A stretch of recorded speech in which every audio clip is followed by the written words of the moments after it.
like crowbar in all this new governance. Yeah. You've got all of these old white pale male and stale men and all these regional groups who don't want anything changed. We weren't facing that.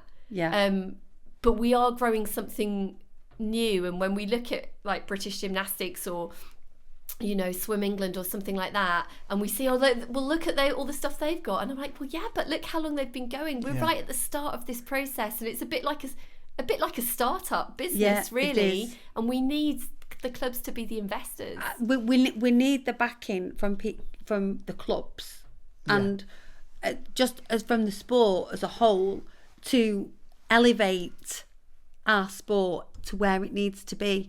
Like we mentioned on previous podcasts, like you've touched on ICU and Team England. Like, we're coming home with goals. We've got really talented athletes and coaches in this country that we can propel this sport so much more forward if we are a collective and think outside of the box and think, well, because most people are like, well, what's the NGB? What are they going to do for us? What's the national government like? The code of governance, the course that me and you had to sit on for hours and hours and hours. I can't remember what that was. The code for sports governance, the Sports Governance Academy. We both did a course, didn't we? Yeah.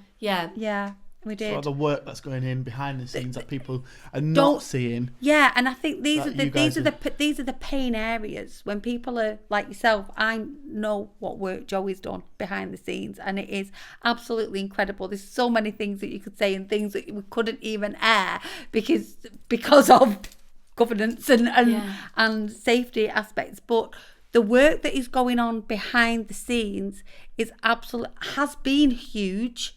Continues to be huge, but there's still a massive gap as to people's knowledge behind what Sport Cheer England is and how we're going to get that in, because I think people and quite, it makes sense, doesn't it? People see the outworking of it. They see what goes on the social media or what they can tangibly get, and I don't mean to sound like a martyr, but because I work 3 days a week for a dance company, and the other 2 days a week I should be working freelance doing the other business that I have, and actually I've probably spent the last 2 years volunteering 2 days a week to Sport Cheer England. And if you said, well, what have you got to show for that?